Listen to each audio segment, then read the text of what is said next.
ज्यांच्या हातात आपण विचार केले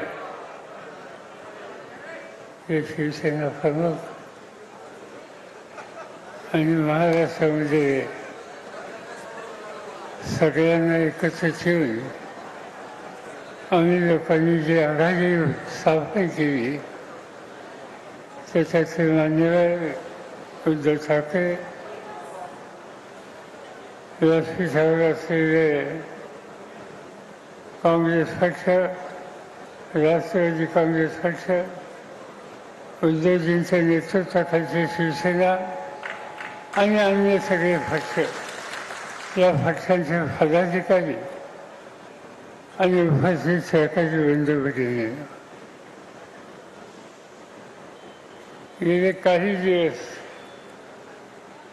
उद्धवजी मी स्वतः आणि आमच्या आघाडीचे सहकारी महाराष्ट्राच्या कानाकोपऱ्यामध्ये जाऊन आपली भूमिका मांडण्याचा प्रयत्न करत आहेत आणि जे काही संकट आज देशावर दिसतंय त्या संकटातून मुक्तता कशी करता येईल, होता येईल याचा विचार मांडण्याचा प्रयत्न करतो. आज या ठिकाणी आल्याच्या नंतर मला अनेक जुन्या गोष्टी आठवतात. सार्वजनिक जीवनामध्ये मी कामाची सुरुवात केल्याच्या नंतर तरुणांच्या चळवळीमध्ये सहभागी झालो, महाराष्ट्रावर फिरलो. पण अमरावती एक असं ठिकाण होतं की या ठिकाणी तरुणांची एक जबरदस्त शक्ती उभी राहिली आणि आम्हा सगळ्यांना काम करण्याच्यासाठी अमरावतीकरांनी प्रोत्साहन दिलं आणि म्हणून अमरावतीचा अभिमान मला अंतःकरणापासून आहे. पण आज या ठिकाणी मी आलो ते एक गोष्ट तुम्हाला सांगण्याच्यासाठी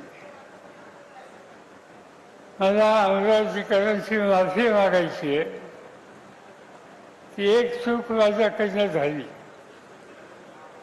5 वर्षाच्या पूर्वीची जी निवडणूक होती त्या निवडणुकीमध्ये लोकसभेच्या उमेदवाराला मतदान करा म्हणून मी काही जाहीर सभा घेतल्या.